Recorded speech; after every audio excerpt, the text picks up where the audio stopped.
ইরে আল্লাহর বান্দি, ও আমার ভালোবাসা বিবি, আল্লাহর নবী এলান করেছেন দান করতে হবে রে বিবি, দান করতে হবে আল্লাহর রাহি। মাল দিতে হবে, ওট দিতে হবে, ঘোড়া দিতে হবে, টাকা দিতে হবে, খাজর দিতে হবে, আল্লাহর রাহে দান করতে হবে। বিবি রে, আমি উমারকে দেখলাম বাড়ির তার যত মাল ছিল বিবি রে, মালকে দুই ভাগ করে এক ভাগ মাল আল্লাহর নবীর দরবারে হাজির করে দিয়েছেন। এবারে আমি আব্দুর রহমান বিন আওফকে দেখলাম বিবি রে, 1000 কেজি খাজর পর্যন্ত উনিও দান করে দিয়েছেন।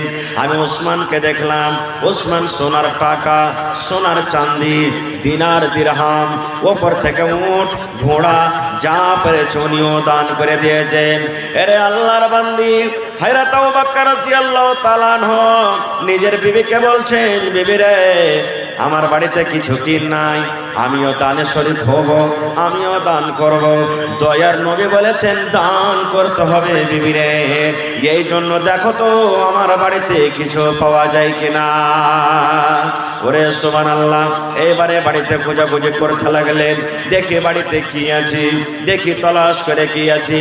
আরে আমার সন্দেলপুর এলাকার মায়েরা, ভাইয়েরা, খালারা শুনলেন, ওরে আল্লাহ, এত বড় সাহাবী, এত বড় সাহাবী, দুনিয়াতে যত নবী এসেছেন সমস্ত নবীদের পর মান সম্মান আল্লাহ হযরত আবু বকর রাদিয়াল্লাহু তাআলা আনহুকে দিয়েছেন।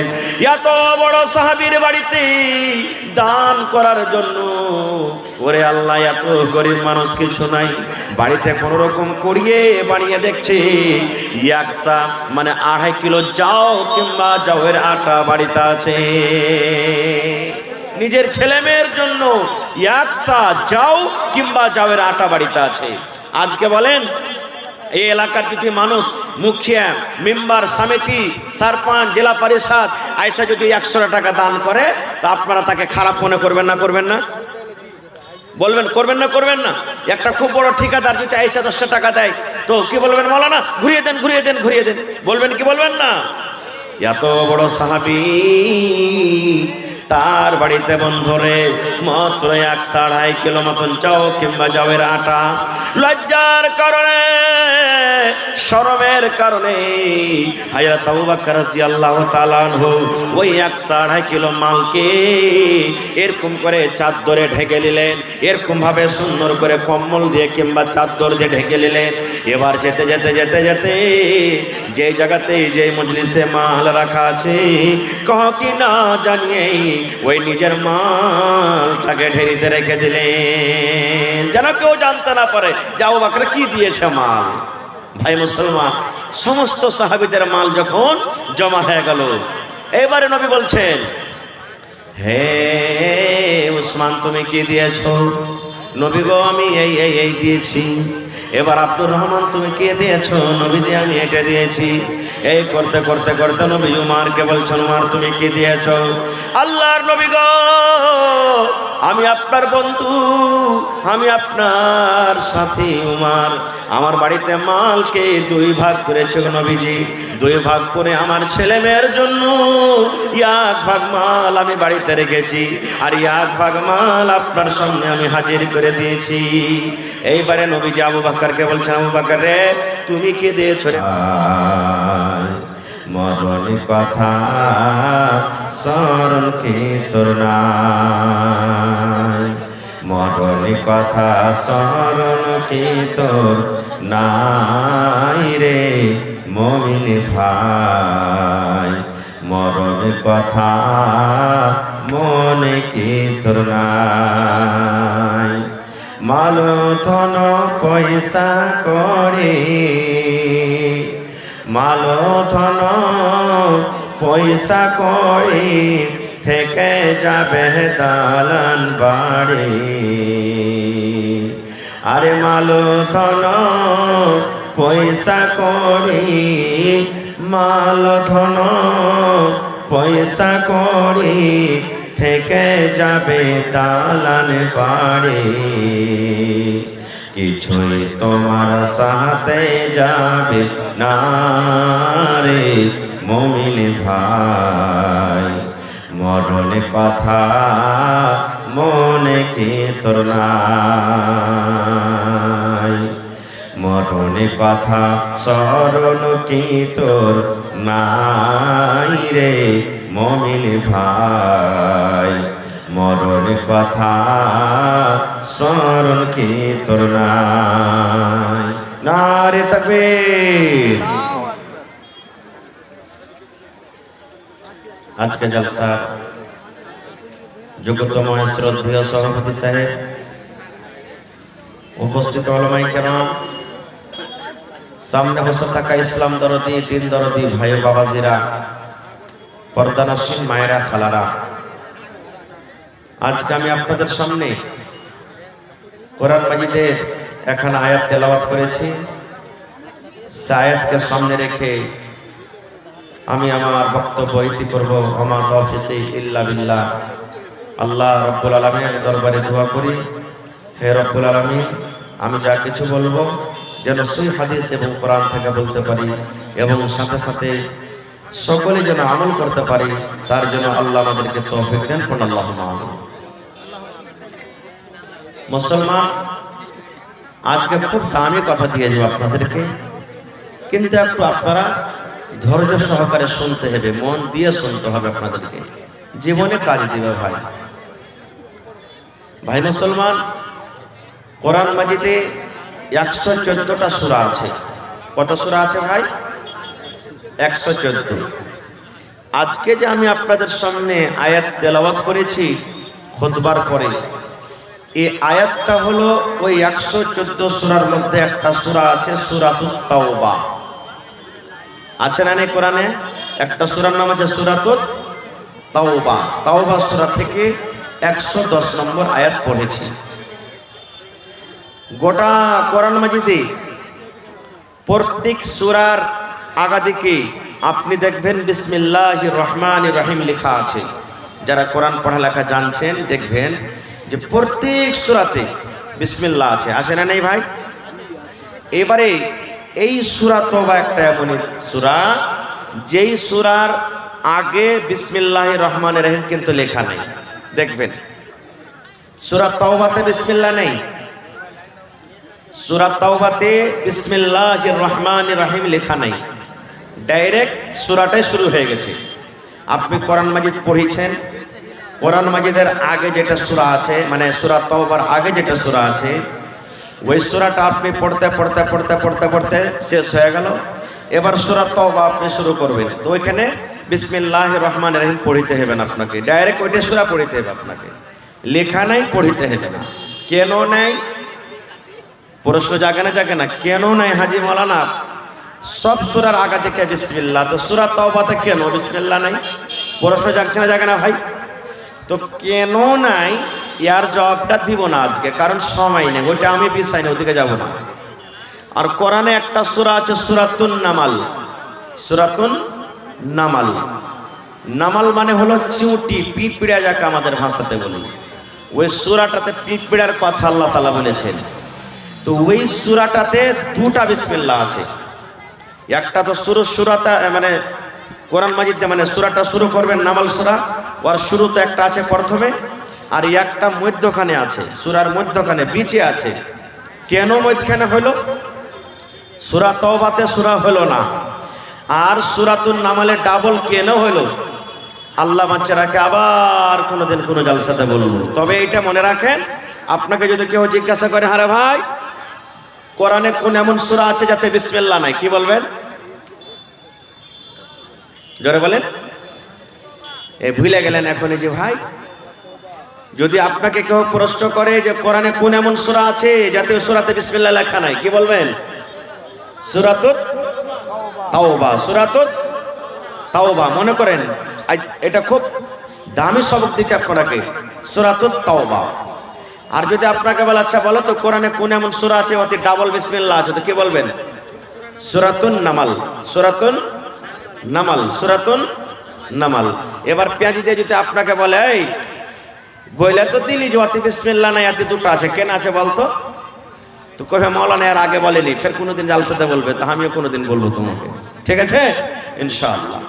তো ভাই আমার, আল্লাহ তাবারাক ওয়া তাআলা এই আয়াতটাতে বলছেন কি, ইন্নাল্লাহা আশতারা মিনাল মুমিনিনা আনফুসাহুম ওয়া আমওয়ালাহুম। আল্লাহ তাবারাক ওয়া তাআলা খরিদ করে নিয়েছেন, কিনে নিয়েছেন। আল্লাহ কি কিনে নিয়েছেন? মুমিনের কাছ থেকে। আমরা মুমিন মুসলমান নাকি? আমরা মুমিন মুসলমান। যদি বলবেন যে আমরা শুধু মুসলমান, তাহলে মুসলমানটা আলাদা মানা হয়ে যাবে। আর যদি বলেন যে আমরা মুমিন মুসলমান, তাহলে কিন্তু দুটাতে তফাৎ হয়ে যাবে। আমি তফাৎটা আজকে দেখাইতে আসিনি। আমরা হলাম মুমিন মুসলমান। আল্লাহ তাবারাক ওয়া তাআলা বলছেন, দুনিয়ার মানুষ, আমি মুমিনের কাছ থেকে কিনে নিয়েছি, খরিদ করে নিয়েছি। কি? ওয়ার নাফস মানে জান, আর ওয়ার মাল। এবার আল্লাহ বলছেন যে আমি মুমিনের কাছ থেকে, মানুষের কাছ থেকে জান এবং মাল কিনে নিয়েছি। ওয়াকে বদলাতে কি দিয়েছি? জান্নাত দিয়েছি। বিআন্না লাহুমুল জান্নাহ। মুমিনকে কি দিয়েছি? জান্নাত। আপনি 1 কাঠা জমিন খরিদ করবেন, মনে করেন 1 কাঠা জমিন কিনবেন আপনি। জমিনের টাকা পেড করার পর না আপনাকে রেজিস্ট্রি দিবে? আনা বলেন, একটু কথা বলেন ভাই। জমিনের টাকা গোটাই দিয়ে দিবেন, তাহলে না আপনাকে রেজিস্ট্রি দিবে? তো আপনি দোকান চলে গেলেন, এ ভাই আমাকে 10 টাকার চিনি দাও। আপনি টাকা দিলেন, আপনাকে চিনি দিয়ে দিলে, তো কিছু দিবেন, তাহলে কিছু আপনাকে দোকানদার দিবে নাকি? হানা বলে নাকি ভাই? তো আল্লাহ তাবারাক ওয়া তাআলা বলছেন, বান্দা আমি তোমার জান এবং মাল, শুধু পুরুষ নয়, নর কিংবা নারী, আল্লাহ বলছেন মুমিন কিংবা মুমিনার কাছ থেকে আমি জান এবং মাল কিনে নিয়েছি। আর তাকে বদলাতে কি দিয়েছি? কি দিয়েছি? জোরে বলেন, জান্নাত। আল্লাহ বলছেন বদলাতে কি দিয়েছি? আজকে যত লোক আমরা বসে আছি, জান্নাত যাওয়ার জন্য কিংবা জাহান্নামে যাওয়ার জন্য? কথা বলেন, জান্নাত যাওয়ার জন্য না জাহান্নামে যাওয়ার জন্য? জান্নাতে যাওয়ার জন্য। আহা হা, তাইলে বোঝা গেল এই জান আমার বিক্রি হয়ে গেছে, আমার কাছে যে মাল আছে মাল বিক্রি হয়ে গেছে। আর আল্লাহ আমাকে আপনাকে কি দিয়েছেন? জান্নাত দিয়েছেন। তা আমার কাছে যে জান, যতদিন আমি বেঁচে আছি, এই বাড়ি, এই হাত, এই পা, কার কথা মানবে? কার কথা মানবে ভাই? আরো জোরে বলেন, কার কথা মানবে? আল্লাহর কথা। আমার বাড়িতে যে মোটর সাইকেল, আমার বাড়িতে যে 4 চাক্কা, আমার বাড়িতে যে মাকান, আমার বাড়িতে যে সাইকেল, আমার পকেটে যে মোবাইল, হ্যাঁ, আমার বাড়িতে যে জমিন 5 বিঘা 10 বিঘা, আমার কাছে যে 5 লাখ 10 লাখ টাকা ব্যাংক ব্যালেন্স আছে, এইটা কার? এটা কার? জোরে বলেন, কার এটা? আল্লাহ। এটা আমার নয়, আমার নয়। বলবেন হাজি মৌলানা এটা আমারই তো। কেমন করে আপনার হলো? আপনার কাছে যে জমিন আছে, মনে করেন 2 বিঘা 1 কাঠা 5 কাঠা জমিন আছে, এই জমিনটা আপনি কিনেছেন না আপনার আব্বা কিনেছিলেন? জোরে বলেন, কে কিনেছিলেন? আব্বা কিনেছিলেন। আব্বা দুনিয়া থেকে যেমনই চলে গেল, আপনি ভাগযোগ করে নিয়ে নিলেন। তা আপনার আব্বা জমিন কিনেছেন আর আপনি ভাগ করে নিয়ে নিলেন, তো কই আপনার আব্বার হলো? এবার আপনার আব্বা কার কাছ থেকে পেয়েছেন? আপনার দাদুর কাছ থেকে পেয়েছেন। আপনার দাদু যেমনই দুনিয়া থেকে চলে গেছেন, আপনার আব্বা ভাগ করে নিয়ে নিলেন, তো ওইটা আপনার আব্বারও তো হলো না। আপনার কাছে যেটা জমিন আছে, বাপের দেওয়া হোক বা নিজে কিনেছেন, আপনার মরে যাওয়ার পর ভাগ কে করবে? কে করবে বলেন? কথা বলেন না যে ভাই, কে করবে? আপনার ছেলে বেটা বেটিরা না করবে? তো এটা আপনারও তো হলো না খো। এই সিলসিলা চলে আসছে ভাই আমার। তাহলে জান মাল আল্লাহ কিনেছেন, বদলাতে জান্নাত দিয়েছেন। বলবেন কেমন কথা যে মৌলানা, এটা আমরা বুঝতে পারলাম না। আহা হা ভাইরে, কোরআনের প্রতি মহব্বত, কোরআনের প্রতি ভালোবাসা, এই দেহু মন প্রাণকে আপনি আল্লাহ তাবারাক ওয়া তাআলা রাহে সঁপে দিয়েছেন বলে এত ঠান্ডাতে জালসা শুনতে এসেছেন, না হলে এখন তো ল্যাপের তল থেকে বার হইবার মন হয় না, নাকি ভাই? হয়েছে কি? এখন তো চাইছে মনটা যে এত ঠান্ডাতে জালসাকে শুনতে যাবো রে, ল্যাপের ভিতরে ঢেকে থাকবো। জি না ভাই আমার, শুধু আমরা নয়, আল্লাহর নবীর জামানাতে সাহাবায়ে কেরামেরাও নিজের মাল জানকে সঁপে দিয়েছিলেন। একটা দুটা উদাহরণ দেব, কারণ আমার সময় খুব কম। ভাই আমার, আল্লাহর নবী সহিহ হাদিস। একদিন বললেন সাহাবীদেরকে দান করো, ভালো করে শুনবেন, নবীজি বললেন দান করো। নিজের নিজের বাড়িতে চলে গেছেন সাহাবায়ে কেরাম। যেমন আজকে আপনারা এসেছেন জালসা শুনতে, যে কিছু ওয়াজ শুনবো, হাদিসের কথা শুনবো, কোরআনের কথা শুনবো, কিছু দান করব। তা আল্লাহ রাসূল একদিন বললেন তোমরা দান করো, চলে গেলেন। যে যা পারলেন আল্লাহ রাসূলের সামনে হাজির করে দিলেন। কে টাকা, কে উট, কে গম, কে জও, কে কিশমিশ, কে পানির, যে যা পারলে দিয়ে দিলেন। এইবারে ওই সাহাবীদের মধ্যে একজন সাহাবী ছিলেন কি হযরত ওমর রাদিয়াল্লাহু তাআলা আনহু। সেই উমর ফারুক আহা বাড়ি গেলেন, পাল্লা পাল্লে শুরু করলেন যে আজ আমি আবু বকরকে দান করে জিতবো। আবু বকরকে জীবনে দান করে পারিনি, আজ আবু বকরকে দান করে জিতবো আমি। বাড়ি চলে গেলেন, খাতা কলম নিয়ে বসলেন, মালকে দুই ভাগ করলেন। কয় ভাগ করলেন ভাই? দুই ভাগ। মনে কি আবু বকর রাদিয়াল্লাহু তাআলা আনহুকে দান করে জিতবো। চলে গেলেন, মালকে দুই ভাগ করার পর এক ভাগ নিজের ছেলে মেয়ের জন্য বাড়িতে রাখলেন, আর এক ভাগ আল্লাহ রাসূলের সামনে হাজির করে দিলেন। যে যা পারলেন দিলেন। এবার হযরত আবু বকর রাদিয়াল্লাহু তাআলা আনহু বাড়িতে গেলেন। বাড়িতে যাওয়ার পর বিবিকে বলছেন কি, ওরে বাবা তুমি কি এনেছো? ওরে আল্লাহ। এবার হযরত আবু বকর রাদিয়াল্লাহু তাআলা আনহু বলছে, আল্লাহর নবী গো, আমি আবু বকর কে দিয়েছি এটা জিজ্ঞাসা না করে নবী গো, আমি আল্লাহর রাহে কি দিয়েছি আর আমার ছেলে মেয়ের জন্য বাড়িতে কি রেখেছি এটা একটু জিজ্ঞাসা করেন। আল্লাহ রাসূল বলেন, আবু বকর তুমি কি দিয়েছো বাবারে? আল্লাহর রাহে আজকে তুমি কি দান করেছো আর তোমার ছেলে মেয়ের জন্য বাড়িতে কি রেখেছো? এইবার হযরত আবু বকর রাদিয়াল্লাহু তাআলা আনহু বলছেন, আল্লাহ নবী গো, আমি আপনার বন্ধু, আমি আপনার শ্বশুর আবু বকর, আমি আমার বাড়িতে যা ছিল, সমস্ত মালকে রে আমি আল্লাহর রাহে কুরবানি করে দিয়েছি। নবী বলছেন, আবু বকর রে তোমার বাড়িতে কি রেখেছো? তোমার ছেলের জন্য কি রেখেছো? মেয়ের জন্য কি রেখেছো? তুমি খাবে, তোমার বিবিরা কি খাবে? তুমি বাড়িতে সংসারের জন্য কি রেখেছো? হযরত আবু বকর বললেন, ইয়া রাসূলুল্লাহ, আমার বাড়িতে শুধু আল্লাহ এবং আল্লাহর নবীকে আমি রেখে দিয়েছি, আল্লাহ এবং আল্লাহ রাসূলকে বাড়িতে রেখে দিয়েছি। আল্লাহর করে তাওয়াক্কুল ভরসা করে আমার বাড়িতে যা ছিল সমস্ত মাল আমি আল্লাহর রাহে দিয়ে দিয়েছি। নারে তাকবীর। দেখেন ভাই কেমন ছিলেন তারা, মালের কুরবানি কিভাবে করেছিলেন বুঝতে পারলেন? নাই বাড়িতে কিছু, ঝাড় ঝুড়িয়ে দিয়ে দিলেন। একটু জানের কুরবানি চলে, জানের কুরবানি। আপনারা সবাই জানেন যে নবীজিকে মারার জন্য মক্কার বেঈমানেরা নবীজির বাড়ি ঘেরাও করেছিল না করেনি? শুনেছেন এই ঘটনা, শুনেছেন, পড়েছেন যে থাকবে বাঁশ না বাজবে বাঁশরি, ই মেরি ফেলে দেবো মোহাম্মদ ছেলেটাকে, খালি আমাকে ধর্মের ব্যাপারে আজো বাজো কথা বলছে। মক্কার বড় বড় সর্দারেরা প্রত্যেক খানদান থেকে একটা দুটা করে লোক নবীর বাড়ি ঘেরাও করে নিয়েছে, কিন্তু নবীজি জানেন না যে আমাকে মারার জন্য মক্কার লোকেরা আমার বাড়ি ঘেরাও করেছে। আল্লাহ রাব্বুল আলামিন এইবার হযরত জিবরিল ফেরেশতাকে ডাকতে বলেন, জিবরিল রে, আমার নবীকে মারার জন্য ওই মক্কার বেঈমান মুশরিকরা নবীর বাড়ি ঘেরাও করেছে, আমার নবীকে কোনো খবর নাই, যাও আমার নবীকে তুমি খবর দিয়ে দাও।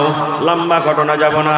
আল্লাহর নবী ওরে সুবহানাল্লাহ বেঈমান মুশরিকের চোখে ধুলা দিয়ে ফাঁকি দিয়ে দয়ার নবী বাড়ি থেকে বের হয়ে গেলেন। রাতে নবী আবু বকরের বাড়িতে চলে গেলেন। আবু বকরি, আল্লাহর অর্ডার হয়েছে, এই বাড়ি তুমি ছেড়ে দাও, এই কাবা ছেড়ে দাও, এই ছেলে মেয়েকে তুমি ছেড়ে দাও, এই উট রাখাল বাড়ি ছেড়ে দাও, সমস্ত জমি জায়গা মালকে ছেড়ে দাও, আর খালি হাতে আল্লাহ এবং আল্লাহ রাসূলের জন্য এই মক্কা থেকে হিজরত করে মদিনার দিকে রওনা হয়ে যাও। চলো তাড়াতাড়ি করে হাঁটতে লাগলেন দুজন। কে? হযরত আবু বকর রাদিয়াল্লাহু তাআলা আনহু সাথে আল্লাহর নবী মুহাম্মদ সাল্লাল্লাহু আলাইহি ওয়াসাল্লাম দুজন হাঁটতে লাগলেন। সকাল হয়ে গেছে, দেখছে তো হারে মোহাম্মদ ছেলেটা বার হয় না কেন বাড়ি থেকে, কি ব্যাপার? বাড়িতে যদি যে দেখছে, ভাই ঘটনাটা লম্বা, আমি ছোট করে বলছি। তা আল্লাহ রসুল বিছানে নাই, নবীজির জামাই একদিক থেকে জামাই, একদিকে কাকাইতো ভাই হযরত আলী রাদিয়াল্লাহু তাআলা বিছানে শুইতা আছেন। আহা হা, তার সাথে যা পারলেন করলেন। এইবারে এলান করে দিলে, ধরো যেই মুহাম্মাদের গলা কেটে আনতে পারবে 100টা উট তাকে ইনাম দেওয়া হবে। যে নবীর গলা কেটে আনতে পারবে 100টা উট তাকে ইনাম দেওয়া হবে। যেই জায়গাতে পাবে তার গলাকে কেটে নাও, এলান করে দিলেন। আচ্ছা বলেন তো, নবীকে মারার জন্য মুশরিকরা তাইনাত, সাথে আবু বকর রাদিয়াল্লাহু তাআলা আনহু আছেন। যদি নবীর সাথে ওয়াকে পাইতো ছাড়বে যে ভাই? ছাড়বে? বলেন তো ছাড়বে? ছাড়বে কি? ছাড়বে না। আহা হা, দেখেন কেমন ঈমান! এই যে আল্লাহ জানকে কিনে নিয়ে নিয়েছেন। আহা, হাঁটতে হাঁটতে হাঁটতে সকাল হয়ে গেল। এবারে চারিদিকে বেঈমান মুশরিকরা ঘুরতে চলে এসেছে যে ধরো কোন জায়গাতে গেল। এবারে হযরত আবু বকর বলছেন, ইয়া রাসূলুল্লাহ, এই পাহাড়ে একটা গর্ত আছে যার নাম হলো সাওর, গারে সাওর। হাজী সাহেবরা দেখে এসেছেন যারা হজ করতে গেছিলেন, ওখানে একটা গর্ত খাল আছে, ওখানে আমরা লুকিয়ে যাব। এবার ঢুকতে যাবেন। হযরত আবু বকর রাদিয়াল্লাহু তাআলা আনহু বললেন, ইয়া রাসূলুল্লাহ, আপনি একটু দাঁড়ান নবী গো, আমি প্রথমে ঢুকবো। কে বলছেন? হযরত আবু বকর। আল্লাহ নবী গো, এই গর্তর ভিতরে, খালের ভিতরে জানি না কত রকম জহরওয়ালা সাপ আছে, বিচ্ছু আছে, কোন রকম প্রাণী আছে। কতদিন থেকে লোকজনে গর্তর ভিতরে যায়নি। আপনি যদি প্রথমে যান, হয়তো আপনাকে সামে কাপড় দিয়ে দিবে, হয়তো আপনাকে বিচ্ছুতে কামড় দিয়ে দিবে, আপনার ক্ষতি হবে। এই জন্য নবী গো, আমি আপনার বন্ধু আবু বকর আপনার সাথে এসেছি, প্রথমে আমি খালে ঢুকবো। আমি যদি মরে যাই আমি মরবো, আর আপনি বেঁচে থাকেন। কারণ আল্লাহ রাব্বুল আলামিন যদি কিয়ামতের দিন আমাকে বলেন, আরে আবু বকর, তুমি আমার নবীকে কত ভালোবাসা দিয়েছিলে, কত মহব্বত করেছিলে, যে আমার নবীকে প্রথমে তুমি গারে রেখেছো, গারে তুমি হাঁকিয়ে দিয়েছো। আমার নবীকে প্রথমে তুমি গারে রেখেছো, আর পরে তুমি গেছো। এই প্রশ্ন যদি আল্লাহ কিয়ামতের দিন আমাকে করেন, আমি হিসাব দিতে পারবো না। এবার একটুখানি আপনি দাঁড়ান, আমি ভেতরে প্রথমে ঢুকি। হযরত আবু বকর রাদিয়াল্লাহু তাআলা আনহু এবারে গর্তের ভিতরে ঢুকলেন। গর্তের ভিতরে ঝোলমলি অনেক কিছু ছিল, সুন্দর করে সাফ সুতরা করে দিলেন। এই মুসলমান, ওই গর্তের ভিতরে ছোট্ট ছোট্ট ছোট্ট ছোট খাল বিল আছে, হয়তো ইঁদুরের খাল আছে, হয়তো সাপের খাল আছে, কিংবা আরো কোনো জানোয়ারের খাল আছে। আল্লাহর নবী এবার হযরত আবু বকরকে বলছেন, আবু বকর, গর্ত সাফ হয়েছে? বলছেন, জি ইয়া রাসূলুল্লাহ, হয়ে গেছে। ওই ছোট ছোট গর্ত কি দিয়ে ঢাকবো, কি দিয়ে ঢাকবো? ওখানে ইট নাই, ওখানে পাথর নাই, ঢেল নাই, কি দিয়ে ঢাকবো? হযরত আবু বকর রাদিয়াল্লাহু তাআলা আনহু নিজের এই কম্বল কিংবা নিজের গায়ে যে চাদর ছিল, ছোট্ট ছোট্ট করে চাদরগুলাকে ছেড়ে ছেড়ে ছেড়ে ছেড়ে সমস্ত খালগুলাকে ঢেকে দিলেন।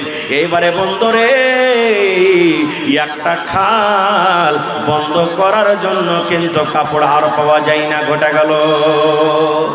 একটা গর্ত কিন্তু বন্ধ করার জন্য ছোট্ট খাল, কাপড় পাওয়া গেল না। হযরত আবু বকর রাদিয়াল্লাহু তাআলা আনহু ওই খালটার উপরে এরকম ভাবে নিজের পা রেখে দিলেন। এবার বলেন, পায়ে যে রেখে দিয়েছে, ভিতরে যদি কোনো সাপ কোনো বিচ্ছু থাকে তো তল থেকে কামড় দিতে পারবে না? পারবে না ভাই? তার পায়ে জোরে বলেন, পারবে না? পারবে না? এবার দয়ার নবী ভিতরে এলেন। হযরত আবু বকর বললেন, ইয়া রাসূলুল্লাহ, আল্লাহর নবী গো, এই যে আপনি আমার রানের উপরে, আপনি আমার পায়ের উপরে মাথাটা রেখে ঘুমিয়ে যান, কারণ গোটা রাত আপনি কিন্তু ঘুমাইতে পারেননি। আল্লাহর নবী এইবারে পায়ের উপরে মাথাটা যেমনই রাখলেন, রাতের জাগা মানুষ, খাস্তা মানুষ, সাথে সাথে নবীর চোখ বন্ধ হয়ে গেল, ঘুমিয়ে গেলেন। এরে মুসলমান, ওই খালের ভিতরে একটা জাহারিলি কোনো বিচ্ছু কিংবা সাপ ছিল। এইবারে ওই সাপটা বিচ্ছুটা উঠার জন্য কিন্তু রাস্তা খুঁজি, ওই দিকে যায় ওটা খাল বন্ধ, ওই দিকে যায় ওটা খাল বন্ধ, ওই দিকে যায় ওইটা খাল বন্ধ, ওই দিকে যায় ওইটা খাল বন্ধ। এই করতে করতে যে জায়গাতে যে খালে আবু বকর রাদিয়াল্লাহু তাআলা আনহুর পা আছেন, ওই গর্তের সামনে এসে এমন জোর করে হযরত আবু বকরকে কামড় দিলেন, তাকে বিষ লেগে গেল। যে সাপে মানুষকে কামড়ে লাই, সময় মতন যদি তার এলাজ না হয়, ওষুধ না হয়, লোকটা মরবে না বাঁচবে? ভাই বলেন, লোকটা মরবে না বাঁচবে? মরে যাবে। বিষ লেগে গেল। আস্তে আস্তে আস্তে আস্তে করে বিষ উপরে চড়তে শুরু করেছি। হযরত আবু বকর বিষে কাতর হয়ে গেলেন। সহ্য হয় না এত বিষ, চোখ দিয়ে ঝরঝর করে পানি ঝরতে শুরু হয়েছি। নবীজিকে কিন্তু জাগাই না। আহারে, আমার নবীকে যদি আমি জাগাই আমার নবী কষ্ট পাবে, আমি মরে যাব, আমার কেমন জ্বর আছে, কিন্তু আমার নবীকে আমি ঘুম থেকে জাগাবো না। আস্তে আস্তে করে বিষ উপরে চড়তে চড়তে ওরে আল্লাহ যখন উপর দিকে এসেছে, তার চোখ দিয়ে ঝরঝর করে পানি ঝরছি। এবারে যেমনই চোখ দিয়ে পানি ঝরা, আমার জয়ার রবির চেহারা কিংবা এই শরীরে এক ফোঁটা পানি পড়ে গেছে। যেমনই পানিটা পড়ে যাওয়া, আল্লাহ রসুল চেতন হয়ে গেছেন, জেগে গেছেন। এবার জেগে যাওয়ার পর এবার বলছেন, আবু বকর কি ব্যাপার, তোমার চোখ দিয়ে কেন পানি ঝরে বাবারে? তোমার ছেলে বলে মনে পড়েছে নাকি? তোমার বেটিরা বলে মনে পড়েছে নাকি? বিবি বাচ্চা বলে মনে পড়েছে নাকি? বাড়ি ঘর বলে মনে পড়েছে নাকি? কেন তুমি কাঁদছো তোমার চোখ দিয়ে পানি? এবার আবু বকর বললেন, ইয়া রাসূলুল্লাহ, আল্লাহর নবী গো, আমার ছেলে মেয়ে বলে আমার ভয় হয়নি, মনে পড়েনি, বাড়ি ঘর বলে আমার মনে পড়েনি, তবে কেন কাঁদছো? বলছেন, আল্লাহ নবী গো, এই যে আমি খালটাতে পা দিয়ে রেখেছিলাম, এই খালের ভিতরে এমনই একটা বিষাক্ত জানোয়ার আমার পায়ে কামড় দিয়েছে। ওই বিষটা আমার শরীরে চড়ে গেছে, আমি সহ্য করতে পারি না, যার কারণে আমাকে কষ্ট হয় আর আমার চোখ দিয়ে পানি ঝরে। এবারে নবী বললেন, আবু বকর, কেন তুমি আমাকে বলনি? আমাকে কেন তুমি আগে জানোনি? কেন তুমি এত কষ্ট করছো? বলছে, আল্লাহ রাসূল গো, আপনার গোটা রাত জাগরণ হয়েছে, গোটা রাত আপনি ঘুমাইতে পাননি, সামান্য এক টুকার জন্য আপনার চোখটা বন্ধ হয়েছে। এবার আমি ভাবলাম এই সময়তে এই টাইমে আমার নবীকে জাগানো ঠিক হবে না, তাই আমি আপনাকে জাগাইনি। এইবারে নবীজি একটুখানি মুখ থেকে থুথু নিলেন, আর থুথু নেওয়ার পর যে জায়গাতে কামড় দিয়েছে, যেমন আমরা টিপনা লাগাই, মহলম লাগাই ঘায়ে, ওই মতো একটু থুতু নিয়ে ওই কামড় দেওয়া জায়গাতে যেমনই টিপনার মতন নিজের থুতু লাগিয়ে দিলেন, সাথে সাথে তার বেশ ভালো হয়ে গেল। নারে তাকবীর! ভাই মুসলমান, দেখেন ভাই কেমন মহব্বত, ভালোবাসা। সাহাবায়ে কেরাম জানছিলেন এই জান মাল হলো আল্লাহর, এটা আমাদের হাতে নয়, আল্লাহ যেখানে ইচ্ছা করে সেখানে আমাদেরকে লাগাইতে হবে। ভাই মুসলমান, আর মাত্র একটা ঘটনা আপনাদের সামনে বলবো। জান মালটা সাহাবায়ে কেরাম কিভাবে নিজের সঁপে দিয়েছেন, কিভাবে সঁপেছেন। একটা ঘটনা, একটা লড়াই হয়েছিল আল্লাহ রসুলের জামানাতে। ভালোভাবে শুনবেন ঘটনাটা। আল্লাহ নবীর জামানাতে একটা লড়াই, একটা যুদ্ধ হয়েছিল, যে লড়াইটার নাম হলো গাজওয়ায়ে উহুদ। গাজওয়ায়ে উহুদ, উহুদের লড়াই। উহুদ একটা পাহাড়ের নাম, পাহাড়ের পাঞ্জরে লড়াইটা হয়েছে, এই জন্য এটার নাম উহুদের যুদ্ধ, উহুদের লড়াই। নবীজি যুদ্ধ করতে যাবেন তার আগে এলান করে দিলেন, আমার সাহাবীরা শোনো, এই যুবক ভাই আপনারাকে খাস করে বলছি। নবীজি বললেন, যার খাজুর পাকবো হয়ে আছে তোমরা লড়াই করতে যাও না। নবীজি বলছেন, যার খাজুর পেকে গেছে লড়াই করতে যাও না, যার উটনির বাচ্চা হয়েছে বা হবো হয়ে আছে লড়াই করতে যাও না, যে বুড়া লড়াই করতে যাও না, যার বিবির বাচ্চা হবো হয়ে আছে লড়াই করতে যাও না, যে নতুন বিবাহ করেছো বিবির মুখ দেখতে পাওনি ও কিন্তু লড়াই করতে যাও না। নবীজি কিছু খাস করে দিলেন, চলে গেলেন। সব সাহাবীর ঘটনা বলতে যাব না ভাই, না হলে ফজর হয়ে যাবে। ছোট্ট করে আমি বলছি, সাহাবীদের মধ্যে একজন সাহাবী, তার নাম হলো কি, হযরত হানজালা রাদিয়াল্লাহু তাআলা আনহু। নতুন বিয়ে করে প্রথম বাসর রাত, বাসর ঘর প্রথম রাত বিবির কাছে আছে। বাসর ঘরটা কত সুখের রাত হয় জানতে পারছেন, যারকে বিয়ে শাদী হয়ে গেছে। যেদিন প্রথম মোলাকাত বিবির সাথে হবে, প্রথম দেখা স্ত্রীর সাথে হবে, সেই রাতটা কত মজার রাত। গল্প করে করে করে করে 1 মিনিটের জন্য মনে হয় শুধবে না, ঘুমাবে না, আর মনে মনে কইবে, হ্যাঁ রে আজ 10 ঘন্টার কেন রাতটা হলো রে, শালা যদি 48 ঘন্টার রাতটা হতো তো খুব ভালো হতো। এই যে এত মজার রাত, এত ভালো ভালো রাত, ভালো গল্প, দুঃখের সুখের গল্প। কত আশাতে স্ত্রীটা ছিল, কত আশাতে পুরুষটা ছিল, দুজনের একসাথে দেখা হচ্ছে, ওর সাথে গল্প, ওর সাথে গল্প, কত খুশির রায়। এরকম সুবহানাল্লাহ বাসর ঘর কার, হযরত হানজালা রাদিয়াল্লাহু তাআলা আনহু বিবির কাছে আছে। লড়াই চলছে, উহুদের মাঠে যুদ্ধ চলছে। এক বেঈমান আমার নবীকে এমন জোর করে একটা তলোয়ার আঘাত করেছে, নবীর মাথাতে যে হেলমেট ছিল লোহার, ওই লোহার হেলমেট পর্যন্ত নবীজির ভেঙে গেছে, এমন জোর করে আঘাত করেছে। খুব সাহাবায়ে কেরামের কোনে বিপদ কষ্ট, নবীজির জখম, নবীজি খুবই চিন্তিত। এলান হলো, যাও মদিনাতে তাড়াতাড়ি করে খবর করো যে যারাকে আমি বাড়িতে থাকতে বলেছিলাম ওরা যদি পারে তো তাড়াতাড়ি করে ময়দানে আসবে। একজন সাহাবী চলে গেলেন, গ্রামে এলান করছেন, কি রে আল্লাহর নবীর সাহাবীরা, কে তোমরা বাড়িতে আছো? নবীর আমার ওই হুদের লড়াতে রে, নবীর আমার দাঁত পর্যন্ত ভেঙে গেছে, নবীর আমার শরীরে জখম লেগেছে, নবীর আমার মাথা হেলমেট ভেঙে গেছে, নবীর শরীরে তীর তলোয়ারের আঘাত হয়েছে, যদি পারো রে তোমরা তাড়াতাড়ি করে ওই ময়দানের দিকে রওনা হয়ে যাও। আহা, এই কথাটা কার কানে গেল?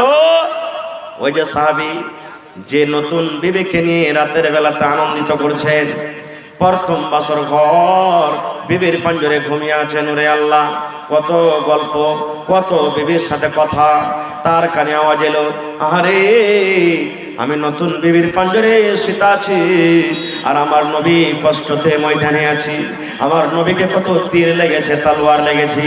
ওরে আল্লাহ, আমি বিবির কাছে থাকবো না। যেমনই আওয়াজটা কানে শোনা, ধসমস করে বিছান থেকে উঠে গেলেন। কোনার দিকে ঘরের ভিতরে তলোয়ার রাখা ছিল, বন্দরে তলোয়ারটা হাতে নিয়ে নিলেন। এবার তার নতুন বিবি মনে মনে বলছেন, আল্লাহ কি আমার অপরাধ হয়ে গেল, কি আমি ভুল করলাম আল্লাহজি, আমার এই প্রথম বাসর ঘর প্রথম রাতে আমার স্বামী তলোয়ার নিয়েছে, আমি কি ভুলটা করলাম। এবার একটু ভার দেখছেন, ওই তার স্বামী আবার একটা জেরা মানে লোহার পিরহন, যদি তীর তলোয়ার মারা হয় শরীরে লাগবে না, শরীরে হেফাজত করবে, ওকে জেরা বলা হয়। ওই লোহার পিরহন, লোহার কামিজ, লোহার জেরা, ওই নিজের পরনে পিন্দে নিলেন, হাতে তলোয়ার নিয়ে ঘরের ভেতর থেকে বের হয়েছেন।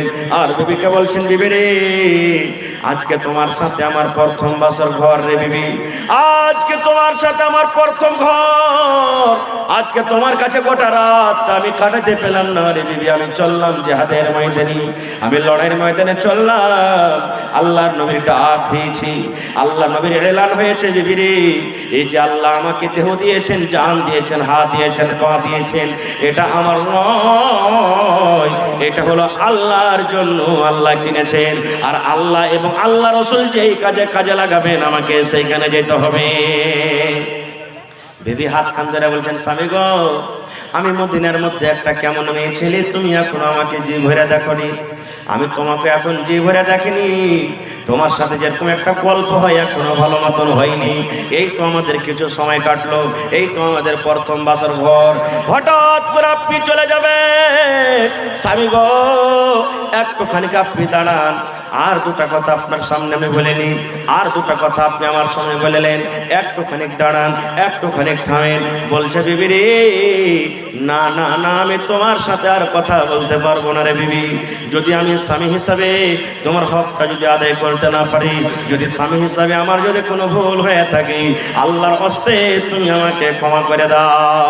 রে আল্লাহর বান্দি ভালোবাসা বিবি, আমিও তোমাকে মাফ করে দিলাম, মাফ করে দিলাম বিবি রে, আমিও তোমাকে মাফ করে দিলাম, তুমি আমাকে মাফ করে দাও, আমি চললাম, আমি লড়াইয়ের ময়দানে চললাম। এইবারে তার বিবি বলছেন, স্বামী গো আপনি যে আমার কাছে রাতটা থাকলেন, এই রাতে যে আপনি আমার সাথে হামবিস্ত্রি করেছেন, আপনি আমার সাথে এই যে সহবাস করেছেন, তো সহবাস করার পর আপনার শরীরটা, আপনার বাড়িটা তো নাপাক হয়ে আছে, একটু দয়া করে গোসল করলেন, গোসল করেন, কেন আপনি নাপাক হয়ে গেছেন, পাক পবিত্র হয়ে লড়াইয়ের ময়দানে যান। রে ভাই দেখেন কেমন ইমান, হায়রে সাহাবীদের ইমান। এইবার হযরত হানজালা বলছেন, বিবি তোমার কথা সত্য, আমি নাপাক হয়েছি, আমার পরে গোসল ফরজ হয়েছে, গোসল ফরজ হয়েছে বিবি রে, কিন্তু আমি যদি গোসল করতে যাই হয়তো সময় থেকে 5 মিনিট 10 মিনিট সময় লেগে যাবে, আর এই সময়টাতে আমি যদি না পৌঁছতে পারি, এই 10 মিনিট 15 মিনিট পিছনে যদি আমি পৌঁছি লড়াইয়ের ময়দানে, আর এই মধ্যখানে যদি আমার নবীর কিছু হয়ে যায়, আর আল্লাহ রাব্বুল আলামিন যদি আমাকে কিয়ামতের একদিন বলেন, হানজালা রে, নতুন বউ নিয়ে তুমি বাড়িতে ছিলে আর আমার নবী যুদ্ধের ময়দানে বিপদে, আমি এটা সওয়ালের জবাব দিতে পারবো না। হযরত হানজালা বলছেন, বিবি রে, তুমি দোয়া করো আল্লাহর দরবারে, আল্লাহ রাব্বুল আলামিন যদি আমাদেরকে কামিয়াব করেন, যদি আমাদের জিত হয়, লড়াই যুদ্ধ করে যদি গাজী হয়ে বাড়িতে ঘুরতে পারি, বিবি রে, আমি বাড়িতে আসা পর আমি ফরজ গোসল করব। সুবহানাল্লাহ। ভাইরে, ফরজ গোসল কি জিনিস কত বেটা ছেলে আমরা জানি না। খালি বিবির সাথে মিলতে গেলে গোসলটা ফরজ হয়ে যায় না, বিবির সাথে মিলতে গেলে খালি গোসল ফরজ হলো তা নয়, কয়েক কারণে গোসল ফরজ হয়। যেমন মায়েরা খালারা 5 দিন 7 দিন 3 দিন 4 দিন পর যে হাজ হয়, হাজ মাসিক থেকে পাক পবিত্র হবে, হাজ আর দেখা হয় যায় না, বন্ধ হয়ে গেছে, তখন গোসল করবে, আর নাম হলো ফরজ গোসল। মা খালাদের বাচ্চা হয়েছি, এখন মায়েরা খালারা নামাজ পড়বেন, 10 দিন 15 দিন 20 দিন 40 দিন হয়ে গেল, এখন ফাইনাল গোসল করবেন, এর নাম হলো ফরজ গোসল। রাতের বেলাতে দিনের বেলাতে শুতে আছেন, হঠাৎ করে আপনার স্বপ্ন দোষ হয়ে গেল, ওরে আল্লাহ স্বপ্ন দোষ হয়ে গেল, নাইট ফল ডে ফল আপনার হয়ে গেল, দেখছেন কাপড়ে ভিজা হয়ে আছে, এইবারে এইটাও কিন্তু আপনার পরে গোসল ফরজ হয়ে যায়। শুধু বিবির সাথে মিলন করতে গেলে গোসল ফরজ হয় না, আপনার দিনে কিংবা রাতের বেলাতে যদি স্বপ্ন দোষ হয়ে যায়, তারপরও আপনার পরে কিন্তু গোসল ফরজ হয়ে যায়। বলবেন, হাজি মাওলানা মহিলারা ওয়ার্গ কি ফরজ গোসল করতে হবে? জি, ওয়ারকে ফরজ গোসল করতে হবে। ওয়ারকে স্বপ্ন দেখে, জি দেখে। আল্লাহ রাসূল একদিন বসে আছেন, আর আল্লাহ নবীর স্ত্রী মনে হয় উম্মে সালমা রাদিয়াল্লাহু তাআলা আনহা পাঞ্জরে বসে আছেন, আর একটা মহিলা আল্লাহ রাসূলকে বলছেন, ইয়া রাসূলুল্লাহ, মায়ের লোকের যদি স্বপ্ন দোষ হয় তাহলে কি গোসল করবে? নবীকে প্রশ্ন করছেন আল্লাহ রাসূল, মহিলাদের যদি স্বপ্ন দোষ হয় তাহলে কি ওরা গোসল করবে? আল্লাহ রাসূল বলেন, হ্যাঁ, ইজারাতিল মা, যদি স্বপ্ন দেখা পর দেখছে কাপড়টা একটু ভিজে ভিজা লাগে, লুঙ্গিটা একটু ভিজে ভিজা লাগে, সায়াটা একটু ভিজে ভিজা লাগে, আল্লাহ রাসূল বললেন গোসল ফরজ হয়ে গেল রে, এইকে গোসল করতে হবে, ইয়ার নাম হলো গোসল ফরজ। এই সময়তে গোসল ফরজ হয়ে যায়, শুধু মিলনের পর গোসল কিন্তু ফরজ হয় না। আহারে, আজকে যদি আমি বলি, এই যুবক ভাইরা, আজকে আপনার 5টা ছেলে হয়ে গেল, 10 বছর বিয়ে হয়ে গেল, 50 বছর বিয়ে হয়ে গেল, 15 বছর বিয়ে হয়ে গেল, আরে আল্লাহর বান্দা, কেমন করে ফরজ গোসল করতে হয় দয়া করে তুমি একটু আমাকে তারিকাটা শিখিয়ে দাও। আমার মনে হয় এখানে হাজার হাজার মানুষের সংখ্যা আছে, আমার মনে হয় 10 জন 20 জন 50 জন মানুষ বলতে পারবে, তাছাড়া মানুষেরা কিন্তু ফেল হয়ে যাবে, আর শিখারও চেষ্টা করে না কেমন করে গোসল করতে হয় কোনোদিন। আরো এটা আজকে আমার বিষয় নাই। এবারে বলছেন, বিবি রে, আমি চললাম লড়াইয়ের ময়দানে, আমি যদি লড়াই জিতি, গাজী হয়ে যদি বাড়িতে ঘুরতে পারি, গোসল করব। আমি চললাম, লড়াই করতে চলে গেলেন, যুদ্ধ করতে লাগলেন, যুদ্ধ করতে করতে করতে করতে সাহাবায়ে কেরাম শহীদ হয়েছেন, অন্য অন্য সাহাবীরা। ওই সাহাবীদের মধ্যে হযরত হানজালা রাদিয়াল্লাহু তাআলা আনহু দুনিয়া থেকে শহীদ হয়ে গেলেন, বিদায় হয়ে গেলেন।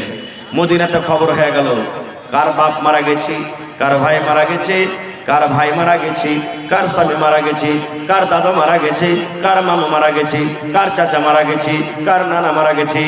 এই মদিনাতে খবর হয়ে গেল ৭৭ জন মুসলমানকে শহীদ করে দেওয়া হয়েছে। ৭৭ জন মুসলমানকে শহীদ করা হয়েছে। ওই ৭৭ জনের মধ্যে ওরে আল্লাহ, ওই হযরত হানজালা রাদিয়াল্লাহু তাআলা নিজে শহীদ হয়ে গেছেন। এবার তার বিবি খবরটা পেয়ে এবার চলে গেলেন ময়দানে, যাওয়ার পর নবীকে খবর দিলেন, ইয়া রাসূলুল্লাহ, আল্লাহ নবী গো, আপনার অন্য অন্য সাহাবীরা যারা শহীদ হয়েছেন তারাকে আপনি বিনা গোসলে মাটি দিয়ে দেন, তারাকে আপনি গোসল দেওয়ায়েন না, কিন্তু নবী গো, আমার স্বামী হানজালাকে দয়া করে আপনি গোসল দিয়ে মাটি দিবেন। নবী গো, তাকে আপনি বিনা গোসলে আপনি মাটি দিবেন না। নবী বললেন, কি ব্যাপার, কি হয়েছে? বলছে, ইয়া রাসূলুল্লাহ, আজকে আমাদের প্রথম ঘর, আজকে আমাদের প্রথম বাসর ঘর, আপনার ডাক হয়েছে, এলান হয়েছে বলে ফরজ গোসলখানটা করার সময় পাইনি, তিনি তলোয়ার নিয়ে ময়দানে হাজির হয়ে গেছে। এই জন্য নবী গো, আমার স্বামী কোথায় আছে দেখেন, আর দেখা পর তাকে ফরজ গোসলটা আপনি দিয়ে দেন। কারণ দিনের খাতিরে আল্লাহর রাহে যারা কুরবানি হয়ে যায় ওদের জানাজা নাই, ওদের গোসল নেই, অন্য আলাদা কাপড় লাগবে না। যে কাপড়ে মারা গেছে সেখানেই সেই কাপড়ই তারকে কাফন হবে, যেই জায়গাতে মারা গেছে সেখানেই দফন হবে। এত আল্লাহর তারা মাহবুব আর পিয়ারা। নবী বললেন, আরে দেখো তো হানজালা কোথায় আছে, হানজালার লাশটা দেখো তো কোথায় আছে। যত মানুষ জীবিত আছে এখানের মধ্যে তা হানজালাকে পাওয়া যায় না। দেখো খুঁজো হানজালার লাশটা কোথায় আছে দেখো। খুঁজতে খুঁজতে খুঁজতে সামনে থেকে সাহাবীরা এলেন, ইয়া রাসূলুল্লাহ পাওয়া গেল না। পিছন থেকে এলেন, ইয়া রাসূলুল্লাহ পাওয়া গেল না। ডান দিক থেকে এলেন, ইয়া রাসূলুল্লাহ পাওয়া গেল না। বাম দিকে এলেন, ইয়া রাসূলুল্লাহ পাওয়া গেল না। আল্লাহ রাসূল বললেন, সাহাবীরে কই হানজালার লাশ, হানজালা কোথায় চলে গেল? কোন মুশরিক বেঈমান কি তার লাশটাকে নিয়ে চলে গেল নাকি? কোন মুশরিক তার লাশের বেহুরমতি করবে বলে নিয়ে চলে গেল নাকি? ওরে সুবহানাল্লাহ, দয়ার নবী এইবারে যদি নজর করেছেন পাহাড়ের ওপরে, পাথরের ওপরে, পাহাড়ের ওপরে একটা পাথর আছে, ওই পাথরের ওপরে ওরে আল্লাহ, যেমন আমরা নিজের মুর্দাকে লাশটাকে খাটের ওপরে শুইয়ে গোসল দিই, আমরা নিজের লাশটাকে যেমন খাটের ওপরে শুইয়ে গোসল দিই, এই মতো পাহাড়ের ওপরে ওই পাথরের ওপরে হযরত হানজালাকে শুইয়ে দেওয়া হয়েছে। আর যেমন গোসল দিই ঝরঝর ঝরঝর ঝরঝর করে শরীর দিয়ে পানিটা পড়ে, এই মতো হযরত হানজালার শরীর দিয়ে কিন্তু পানি ঝরে। সাহাবায়ে কেরাম বলছেন, ইয়া রাসূলুল্লাহ, আমাদের মধ্যে তো কেউ তাকে গোসল দিইনি, আমাদের মধ্যে তাকে কে গাও ধাওয়ায়নি, আমাদের মধ্যে কেউ কোনো মানুষ তার শরীরে পানি ঢালেনি। দয়ার নবী গো, ব্যাপারটা কি? তার শরীর দিয়ে কোনো পানি ঝরে? কে তাকে গোসল দেওয়ালো? কে তাকে গোসল দেওয়ালো? তার শরীর দিয়ে কোনো পানি ঝরে আমরা দেখতে পাই। এইবারে দয়ার নবী বললেন, ওরে আমার সাহাবীরা, আল্লাহ রাব্বুল আলামিন হানজালাকে এত ভালোবেসেছেন, এত আল্লাহ তার আমলে খুশি হয়েছেন, নিজের নতুন বউটাকে বাড়িতে রেখে আল্লাহ রাব্বুল আলামিনকে সন্তুষ্ট করার জন্য, নবীকে রাজি করার জন্য ময়দানে হাজির হয়ে গেছে। নবীকে এত ভালোবাসে, আল্লাহকে এত ভালোবাসে, কোরআনকে এত ভালোবাসে। এই ভালোবাসার কারণে লেট না হয়ে যায়, এর জন্য ফরজ গোসলখানটা পর্যন্ত করেনি। এই জন্য আল্লাহ রাব্বুল আলামিন ফেরেশতাকে আদেশ করলেন, ও আমার ফেরেশতারে, যাও যাও যাও, ওই আমার বান্দা হানজালাকে তোমরা নিজের হাতে গোসলটা দিয়ে দাও। আরে আমার সাহাবীরা, আমাদের মধ্যে কেউ হানজালাকে গোসল দেয়নি। আল্লাহ রাব্বুল আলামিনের আদেশে ওই ফেরেশতারা এসে হযরত হানজালাকে গোসল দিলেন। নারে তাকবীর! আল্লাহর নবী দিনের নবী গো, নবী ছিলেন দিনের দিওয়ানা। আল্লাহর নবী দিনের নবী গো, নবী হবেন জান্নাতের সরদার। দেখেন নবীর মুজিজা, ভাগবতী মা খাদিজা সইপে দিলেন জীবন আর জৈবন। দেখেন নবীর মুজিজা, ভাগবতী মা খাদিজা সইপে দিলেন জীবন আর জৈবন। আল্লাহর নবী দিনের নবী গো, নবী ছিলেন দিনের দিওয়ানা। নারে তাকবীর! ভাই, বলার মেলায় কথা আছে। যারা মোটরসাইকেল পেন্ডালের ভিতরে আছেন, ভাই মোটরসাইকেলটা বাহির করলেন আল্লাহর রাস্তে, মানুষের অসুবিধা হয়েছে। ভাই রে, এ ভাই মুসলমান, আজকে সে সাহাবীদের মতন আজকে আপনাদেরকে একটু পরীক্ষা করব। কে কোরআনকে ভালোবাসেন, কে আল্লাহকে ভালোবাসেন, কে আল্লাহ রসুলকে ভালোবাসেন, কে দিনকে ভালোবাসেন? ভাই 1 টাকা দিবেন, তা আপনার কাছ থেকে 1 টাকা আমি নিয়ে নেব। তবে দেখি আজকের মাহফিলে কোন এমন আল্লাহর বান্দা আছেন, মৌলানা আমি 1 টাকার 1000 1 পারা করে কোরআনের দাম দান করব আমি। ভাই রে, আপনি এই কোরআনটাকে জীবনে কোনোদিন কিনতে পারবেন না। দোকানে যাবেন, আপনি বলেন যে কোরআন কিনতে এসেছি আমি, আপনাকে ঠাট্টা করবে, বলছে কোরআন কিনতে পারা যাবে না, হাদিয়া বলবে হাদিয়া। কোরআন কেনার ক্ষমতা কাহরির নাই, কোরআনের মজুরি আল্লাহ ছাড়া কেউ দিতে পারবে না।